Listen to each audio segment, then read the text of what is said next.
Hello friends, मेरा नाम है किरण बोराडे और आज हम डिस्कस करेंगे बहुत ही इम्पोर्टेंट टॉपिक पे जिसका नाम है कोरोना वायरस। बहुत सारे लोगों को बहुत सारे क्वेश्चंस है कि मुझे सर्दी है तो ये कोरोना वायरस है, या मुझे बुखार है तो कोरोना वायरस है, टेस्ट करना चाहिए या नहीं करना चाहिए, टेस्ट करने से प्रॉब्लम तो नहीं होगा, वहाँ जाके मुझे इन्फेक्शन तो नहीं होगा, टेस्ट करना है तो कौन सा करना है, रैपिड एंटीजन करना है या फिर आरटीपीसीआर करना है या फिर सीटी स्कैन करना है, सीटी स्कैन क्या दिखाता है, सीटी सेंसिटिविटी स्कोर क्या है। ऐसे बहुत सारे क्वेश्चंस से, और अगर पूरे फैमिली को अगर कोरोना वायरस अफेक्ट करता है तो बहुत ही पैनिक का सिचुएशन क्रिएट होता है, लोगों को समझता नहीं कि अभी इसमें क्या करे क्या नहीं करे। बहुत ही इम्पोर्टेंट टॉपिक है, इसमें आपको पूरी जानकारी मिलेगी, लेकिन मैं फिर भी सलाह दूंगा कि फर्स्ट आप अपने डॉक्टर से कंसल्ट कीजिए और फिर ही कोई भी नेक्स्ट स्टेप ले ले। ये वीडियो बेसिकली आपको एक नॉलेज देगा। मेरे पास जो भी नॉलेज है वो मैं आपको शेयर कर रहा हूँ। मैंने जो भी आज तक नॉलेज गेन किया है या जो भी एक्सपीरियंस किया है उस एक्सपीरियंस से मैं आपको शेयर करूँगा। तो लास्ट तक ये वीडियो वॉच कीजिए और मैं आशा करता हूँ कि आपको आपके क्वेश्चंस के to a certain extent answers भी मिलेंगे। फ्रेंड्स, हम हमारे वीडियो में डिस्कस करेंगे ये सारे टॉपिक्स के बारे में, like what are the symptoms of corona virus के लक्षण क्या क्या है, कोरोना टेस्ट ये किसने करना चाहिए, और एडवांटेज और डिसएडवांटेजेस क्या है अलग अलग टेस्ट के, कौन कौन सा टेस्ट करना चाहिए, कौन सा टेस्ट नहीं करना चाहिए, कौन सा टेस्ट क्या बताएगा। अगर आप पॉजिटिव आपका रिजल्ट आया है तो आपको हॉस्पिटलाइजेशन लगेगा या आप होम क्वारंटाइन में ठीक होगे या कोविड सेंटर, हर एक चीज़ का डिटेल हम डिस्कस करेंगे, किसका क्या इम्पोर्टेंस है। इसमें हम ये भी डिस्कस करेंगे कि सीटी स्कैन का रोल क्या है कोविड 19 के इन्फेक्शन फाइंड करने में। इसमें मैंने और एक टॉपिक जो ऐड किया है, इसका नाम है इंश्योरेंस, जो कि बहुत ही इम्पोर्टेंट है आज की डेट पे, ये भी आप ज़रूर देखना। एंड लास्ट कि अगर मान लो कि एंटायर फैमिली पॉजिटिव रिजल्ट आता है तो हमें क्या क्या करना चाहिए, क्या क्या बातें याद रखनी चाहिए। सो आइए हम देखते हैं हमारे वीडियो में आगे हर एक टॉपिक को डिटेल में।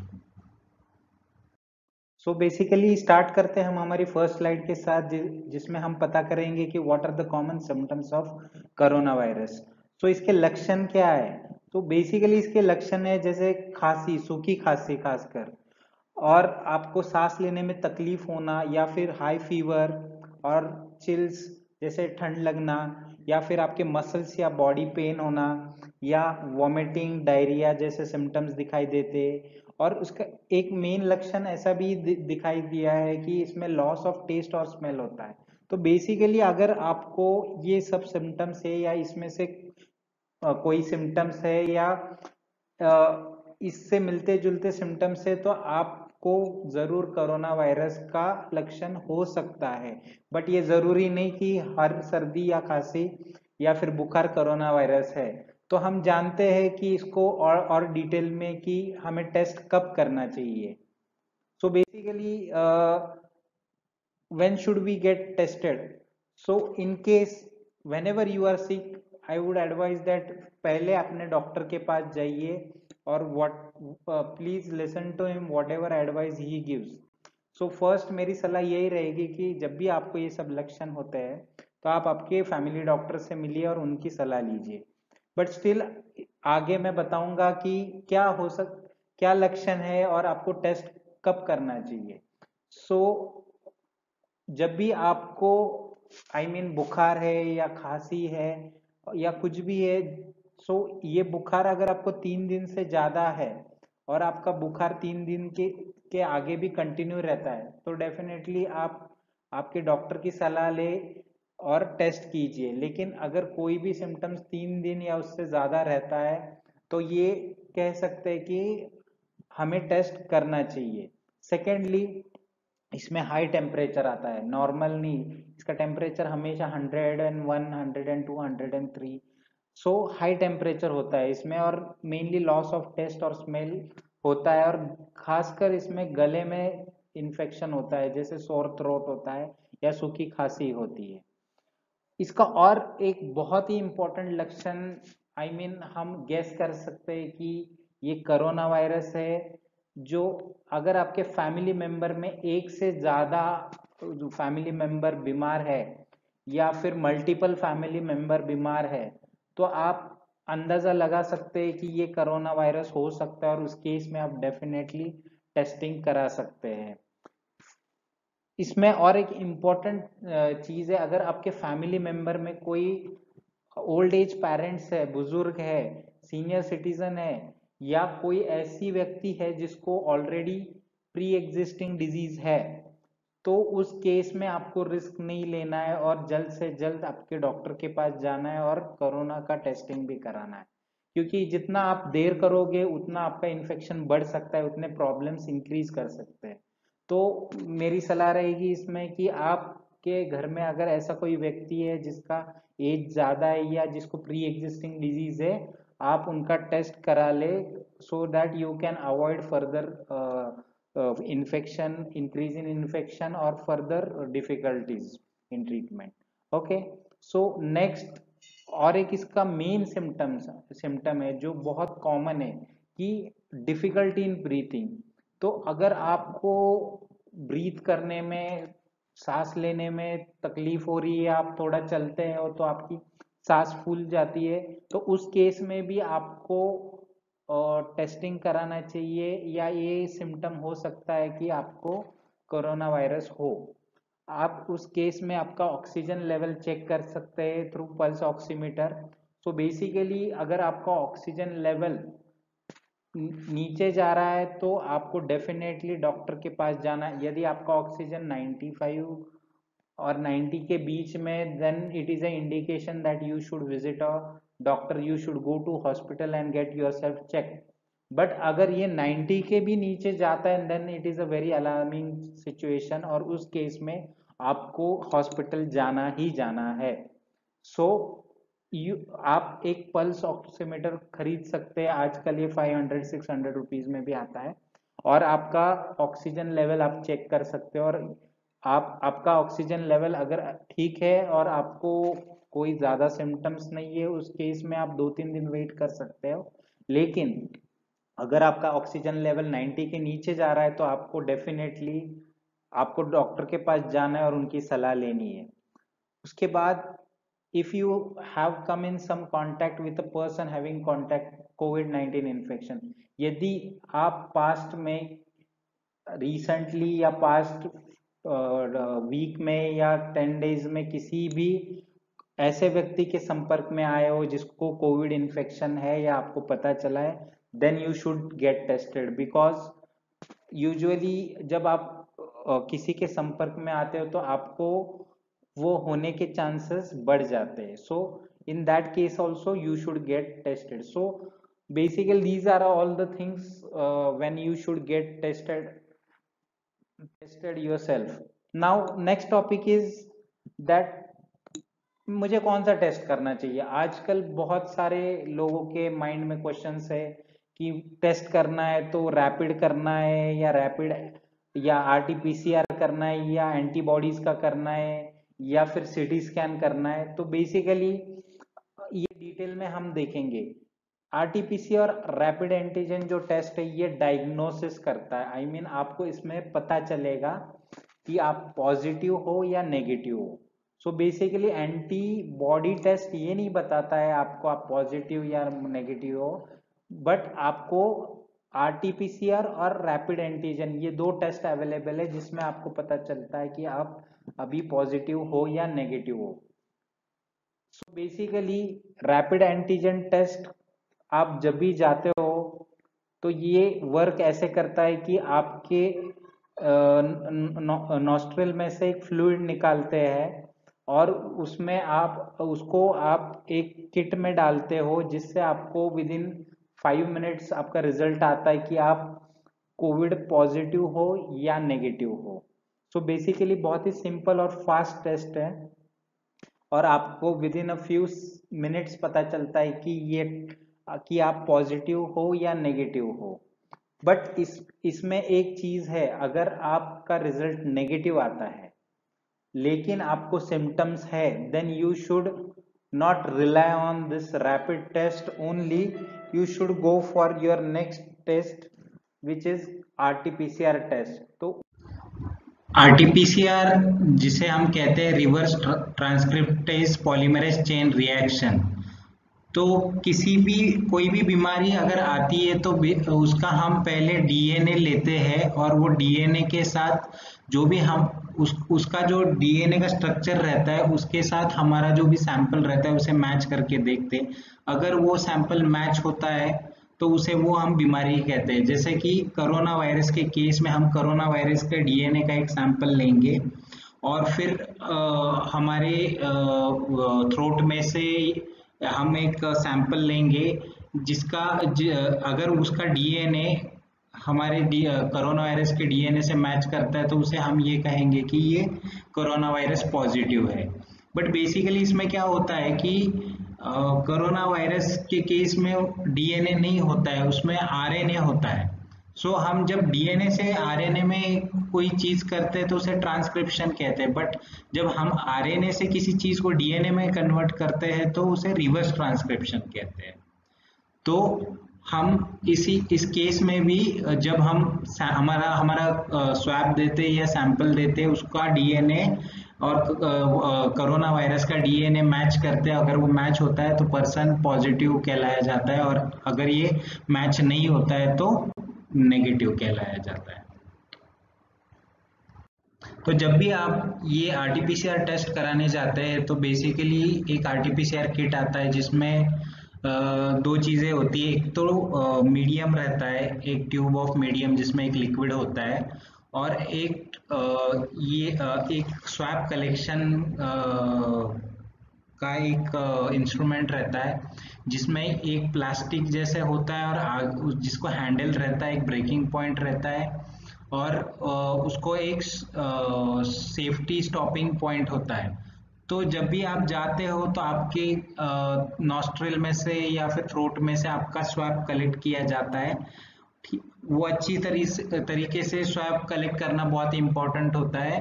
एक बार वो स्वैब कलेक्ट करने के बाद वो ट्यूब ऑफ मीडियम जो लिक्विड है उसमें डाल देते हैं, और ऊपर से जो स्टिक रहता है वो आसानी से टूटता है तो उसे कट करते हैं और उस ट्यूब को प्रॉपरली सील करके वो भेजा जाता है टेस्टिंग के लिए, जहाँ पे वो ये डीएनए का मैचिंग होता है और फिर उसमें से रिजल्ट आता है कि आप पॉजिटिव हो या नेगेटिव। तो बेसिकली इसमें कम से कम एक दिन का समय जाता है रिजल्ट्स आने में, बट ये कंफर्म होता है कि जो भी रिजल्ट है वो ट्रू रिजल्ट है, पॉजिटिव है तो पॉजिटिव है और नेगेटिव है तो नेगेटिव है। इस स्लाइड में हम देखते हैं कि रैपिड एंटीजन टेस्ट और RT-PCR टेस्ट में डिफरेंस क्या है। तो सबसे बड़ा मेन डिफरेंस है कि जो रैपिड एंटीजन टेस्ट है, जो एंटीजन डिटेक्ट करता है, वो बस 10 to 15 मिनट्स में आपको रिजल्ट देता है, जहां RT-PCR आपको कम से कम एक दिन का समय लेता है रिजल्ट्स देने में। तो टाइम का जो ये डिफरेंस है वो बहुत ज़्यादा है। लेकिन अगला जो पॉइंट है कि अगर रैपिड एंटीजन का पॉजिटिव रिजल्ट है वो तो ट्रू पॉजिटिव है, बट और RT-PCR में भी जो रिजल्ट आता है वो ट्रू पॉजिटिव होता है। लेकिन अगर रैपिड एंटीजन टेस्ट में आपका रिजल्ट नेगेटिव आता है पर आपको सिम्टम्स है जैसे सर्दी, खांसी, बुखार, थ्रोट इन्फेक्शन या लॉस ऑफ टेस्ट, तो आपको RT-PCR टेस्ट कराना जरूरी है, क्योंकि ये कभी कभी गलत भी दिखाता है। लेकिन RT-PCR के केस में वो चीज नहीं है। अगर RT-PCR में भी वो नेगेटिव आता है then it is confirm that it is negative. तो अगर RT-PCR में जो भी आता है वो ट्रू रहता है, लेकिन रैपिड एंटीजन में आपको अगर नेगेटिव आता है तो आपको सिम्टम्स है तो आपको कंफर्म करना जरूरी है। Second thing, rapid antigen test ये less it is economical test, less cost पे ये अवेलेबल है, बहुत ही कॉस्ट इफेक्टिव है। इसका खर्चा मैक्सिमम 500 to 750 आता है, जबकि RT-PCR टेस्ट का एक्सपेंस लगभग 1400 से लेके 2500 तक आता है। लास्ट पॉइंट है कि इसमें सीवियरिटी नहीं दिखाता। अगर मान लो आपका रैपिड एंटीजन टेस्ट में पॉजिटिव दिखाता है रिजल्ट, तो आपको बस इतना ही पता चलता है कि वो पॉजिटिव है, बट उसका सीवियरिटी क्या है वो आपको इसमें नहीं पता चलेगा। जबकि आरटीपीसीआर में वो ये शो करता है कि आपका इन्फेक्शन कितना सीवियर है। तो ये दोनों में मेन डिफरेंस है कि आरटीपीसीआर और रैपिड एंटीजन में। लेकिन इसमें बेसिकली मैं ये,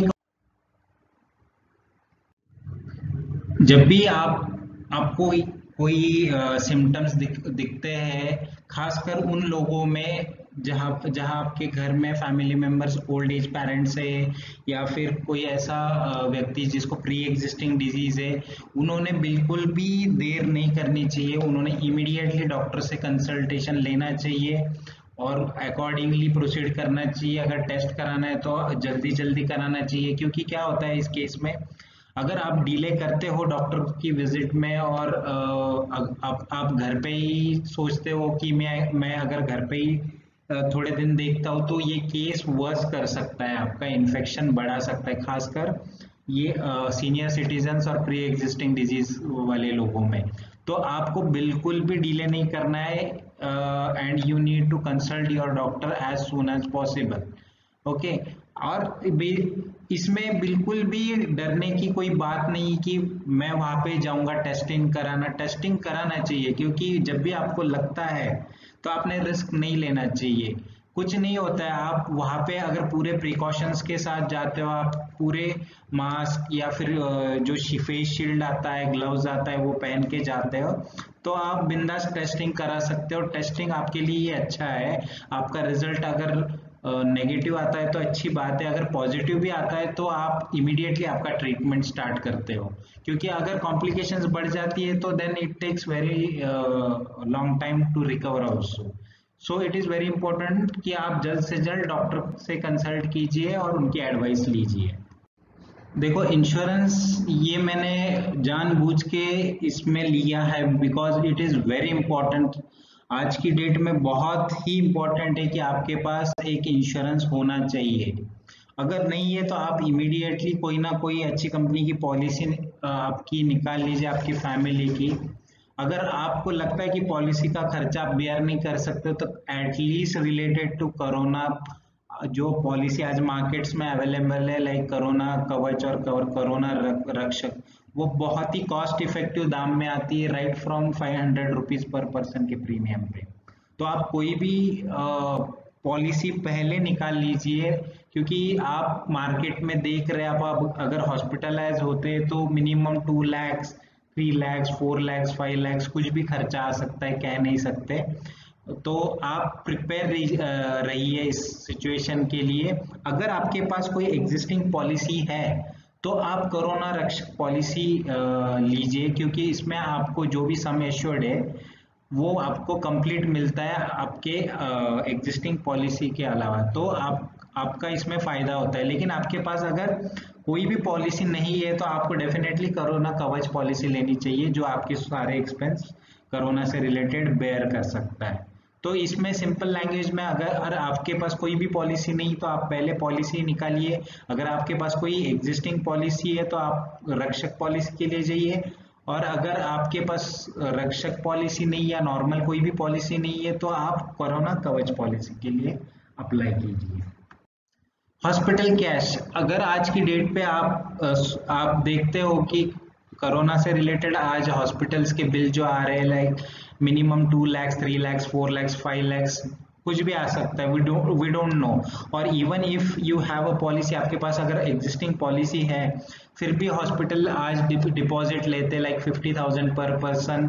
तो मान लो एग्जाम्पल, आपके घर में 5 मेंबर्स है और वो अफेक्ट हो गए, तो आपको पर पर्सन 50,000 डिपॉजिट पे करना है।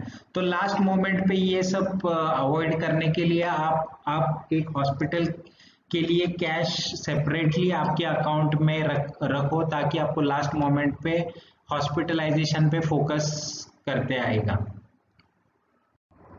जब भी आप टेस्ट कराने जाते हो और आपको ये पता चलता है कि आपके सारे फैमिली मेंबर्स या some of the family members affect हो गए, पॉजिटिव आ गए, तो बहुत ही हैवॉक सिचुएशन होती है जिसमें सब पैनिक हो जाते हैं। अरे now what what will happen, सबको कोरोना हो गया, कैसे होगा, कैसे मैनेज होगा, सब हॉस्पिटलाइज केस।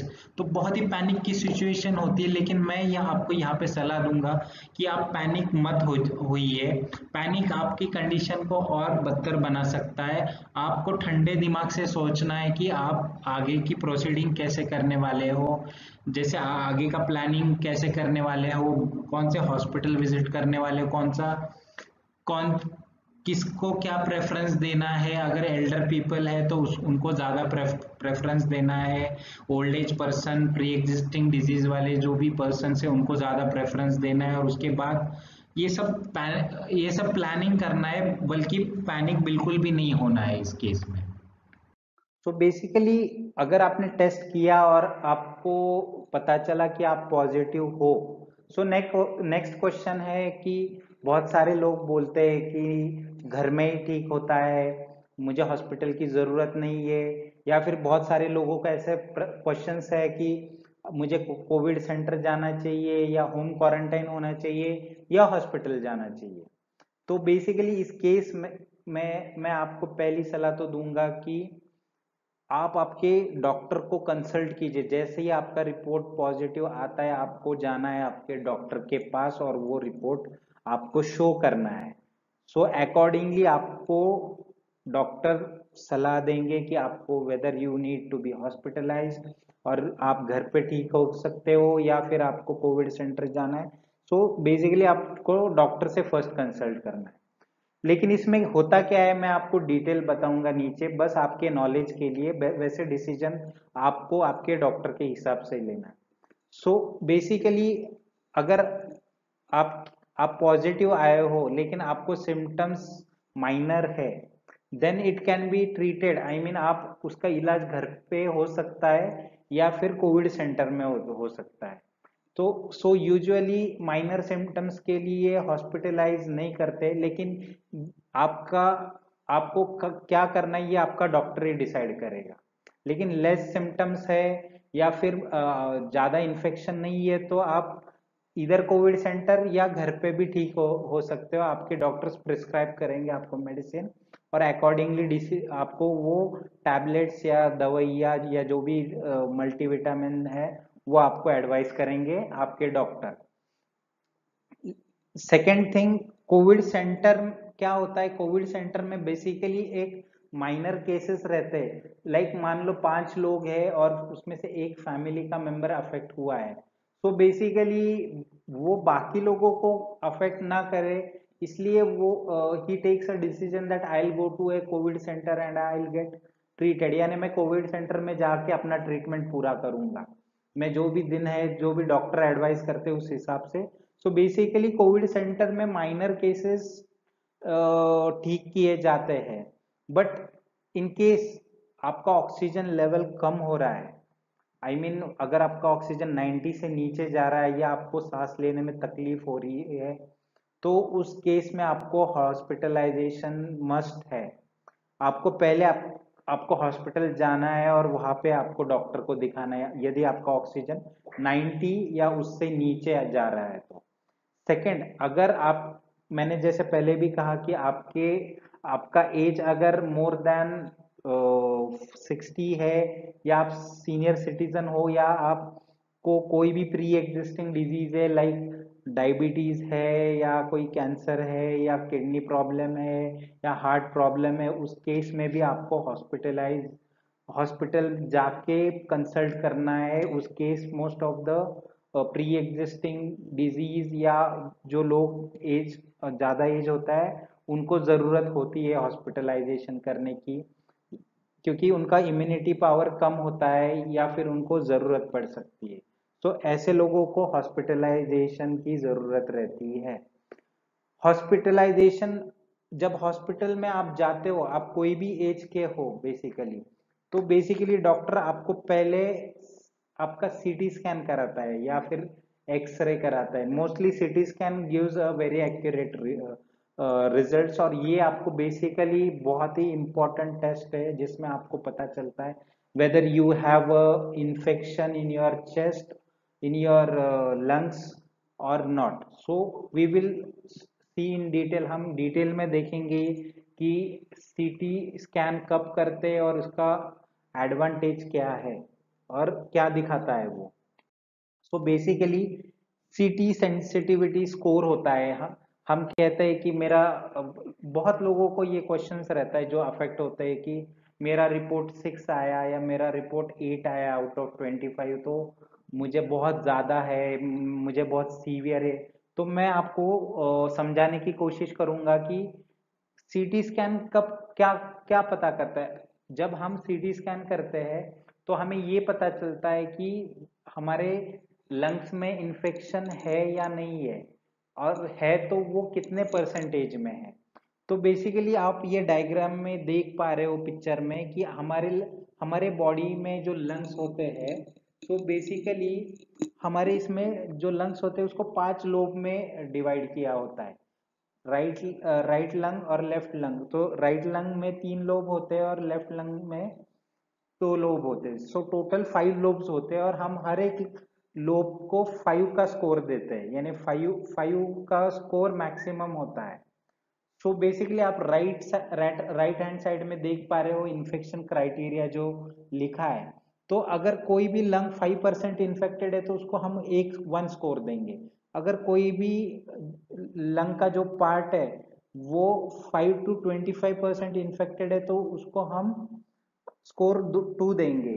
अगर कोई 25 to 50% इन्फेक्टेड है तो उसे हम 3 स्कोर देंगे, और कोई 50 to 75% इन्फेक्टेड है लोग तो उसे हम स्कोर 4 देते हैं, और मोर देन 75 वाले को हम 5 स्कोर देते हैं। और बेसिकली इससे पता चलता है कि हमारा टोटल स्कोर क्या है, तो हम आगे देखेंगे। सो बेसिकली एक सिंपल कैलकुलेशन में आपको समझाया गया है कि राइट अपर लोब में अगर मान लो लेस देन 5% इन्वॉल्वमेंट है इन्फेक्शन का, तो बेसिकली 1 स्कोर दिया जाता है, ठीक है। और मैक्सिमम स्कोर है 5, तो 5 में से हमें एक स्कोर मिला उसमें।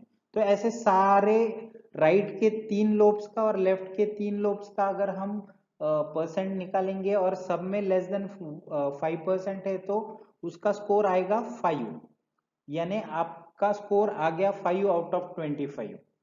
तो 5 आउट ऑफ 25 क्या दिखाता है, तो हम बेसिकली अगले स्लाइड में देखेंगे।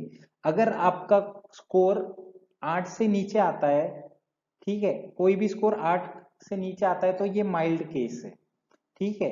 आप कोविड पॉजिटिव डेफिनेटली हो लेकिन आपका इन्फेक्शन माइल्ड कैटेगरी में आता है। अगर ये स्कोर 9 to 15 है तो आप मॉडरेट कैटेगरी में आते हो, और अगर 15% से ज्यादा है तो आप सीवियर है। इसका मतलब इन्फेक्शन बहुत ज्यादा फैल चुका है और लंग्स में काफी वो उसको लंग्स को अफेक्ट कर चुका है। तो बेसिकली ये सीटी स्कैन टेस्ट बहुत ही इंपॉर्टेंट होता है हमारे लंग्स में इन्फेक्शन या निमोनिया जो भी है वो डिटेक्ट करने के लिए, और उसके अकॉर्डिंग हम ट्रीटमेंट ले सकते हैं। सो बेसिकली ये इंश्योरेंस मैंने वापस इसलिए लिया है क्योंकि अगर मान लो कि आज आपको पता चला कि आपके पूरे फैमिली को कोविड हुआ है या फिर मैक्सिमम फैमिली मेंबर्स अफेक्ट हो गए हैं इसके वजह से, तो बेसिकली आपको सबसे पहले आपका इंश्योरेंस पॉलिसी, ये आपको कोविड पॉजिटिव हो या नहीं हो ये आपको पहले से ही तैयारी करके रखनी है कि आपको इंश्योरेंस के कार्ड साथ में रखने हैं, एक आईडी प्रूफ जो Aadhaar card is the safe, because Aadhaar card बहुत सारे केसेस में लगता है, आपको टेस्टिंग के वक्त भी आधार कार्ड लगता है। और आपको आपने अगर यदि टेस्ट किया है और वो पॉजिटिव आया है तो उसका रिपोर्ट, ये 3 चीजें आपको हॉस्पिटल जाते वक्त लेनी ही लेनी है और हॉस्पिटल जाना है। उसके बाद हॉस्पिटल जब जब भी हमको पता चलता है कि कोविड पॉजिटिव है तो हम पैनिक में आ जाते हैं, अभी हमें बेड मिलेगा या नहीं मिलेगा। जैसे आप सिचुएशन इंडिया में देख रहे हो, कहीं पे भी बेड्स नहीं है, वेंटिलेटर्स नहीं अवेलेबल है, ऑक्सीजन नहीं है अवेलेबल। सो आपको बेसिकली पहले से ही तैयारी करनी है, बिकॉज इतना आज के डेट पे 60 लाख केसेस हमारे इंडिया में हो गए और मोर देन 95,000 डेथ्स हो गई है। सो बेसिकली हमारी पहले से प्रिपरेशन नहीं रहती है और हम लास्ट मोमेंट पे पैनिक हो जाते हैं कि अभी हॉस्पिटल में बेड नहीं मिल रहा है या कहाँ पे नंबर्स ढूंढे या किसे कांटेक्ट करें। तो ये आपको होमवर्क पहले ही करके रखना है बेसिकली, कि आपको first of all Covid hospital के फोन नंबर्स आपके एरिया के एक बुक में मान लो या आपके मोबाइल में सेव करके रखने हैं। जो भी आपके एरिया के अच्छे हॉस्पिटल है या आपके प्रेफर्ड हॉस्पिटल है वो जहाँ पे कोविड का ट्रीटमेंट होता है, उसके आपको फोन नंबर्स लेने हैं। आपको ऐसा हॉस्पिटल देखना है जिसमें ऑक्सीजन और वेंटिलेटर की फैसिलिटी हो, और खासकर वो केस में जब आपके घर में सीनियर सिटीजन हो या ओल्ड एज पेरेंट्स हो या कोई ऐसा बंदा हो जिसको प्री एग्जिस्टिंग डिजीज है। सो बेसिकली आपको हॉस्पिटल ही नहीं देखना बट वहाँ की फैसिलिटी भी देखनी है कि वहाँ पे ऑक्सीजन और वेंटिलेटर होना ही चाहिए। ओके, देन अगर बहुत सारे केसेस में अगर आप फोन करते हो तो हॉस्पिटल वाले कहते हैं कि we don't have any bed, हमारे पास बेड अवेलेबल नहीं है, हमारे पास कोई भी वैकेंसी नहीं है, पूरा फुल है। तो उस केस में आपको आप और परेशान हो जाते हो। ऑलरेडी आप न्यूज से परेशान रहते हो कि आप पॉजिटिव हो और उस केस में आपको पता चलता है कि बेड भी नहीं है अवेलेबल। सो उस केस में आपके जो भी हॉस्पिटल में फैमिली डॉक्टर्स होते हैं जिनके पास आप पहले से ट्रीटमेंट करा रहे हो, या कोई भी आपका फ्रेंड जो जिसके कांटेक्ट में डॉक्टर्स हो, तो आप उनसे पहले कंसल्ट कीजिए और उनके थ्रू आपको बेड मिलने में आसानी हो सकती है। तो बेसिकली ये एक, अगर आपको बेड नहीं मिल रहा है तो आप आपके फैमिली डॉक्टर जो आपको पहचानते हैं उनसे कांटेक्ट करके बेड के लिए रिक्वेस्ट कर सकते हो और इस केस में आपको बेड मिलने में आसानी हो जाएगी।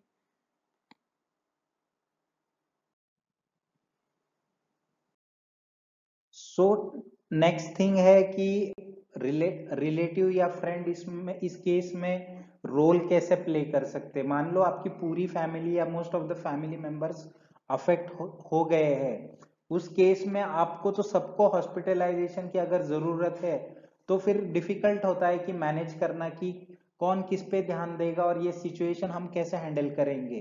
तो उस केस में आपका कोई भी क्लोज रिलेटिव या फिर क्लोज फ्रेंड हेल्प कर सकता है।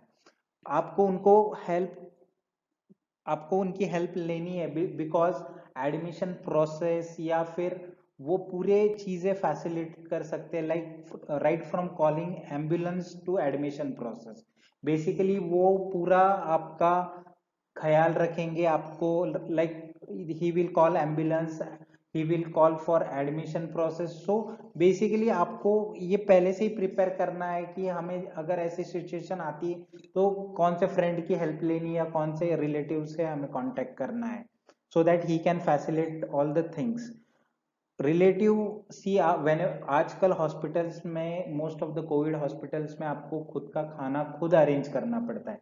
पहले खाना प्रोवाइड किया जाता था हॉस्पिटल्स में, लेकिन बहुत सारे हॉस्पिटल्स में ऐसे देखा जा रहा है कि वो लंच डिनर ब्रेकफास्ट की फैसिलिटी प्रोवाइड नहीं करते। उस केस में आपका रिलेटिव या क्लोज फ्रेंड रहेगा, वो कॉन्टैक्ट थ्रू या फोन थ्रू, क्योंकि बहुत सारे ऐसे वेंडर्स होते हैं जो कोविड हॉस्पिटल में जाके अच्छा खाना सप्लाई करते हैं या फ्रूट सप्लाई करते हैं या जो भी रिक्वायर्ड वाटर बॉटल्स है वो सप्लाई करते। तो बेसिकली आपका रिलेटिव या फ्रेंड ये पूरा अरेंज करने में हेल्प करेगा।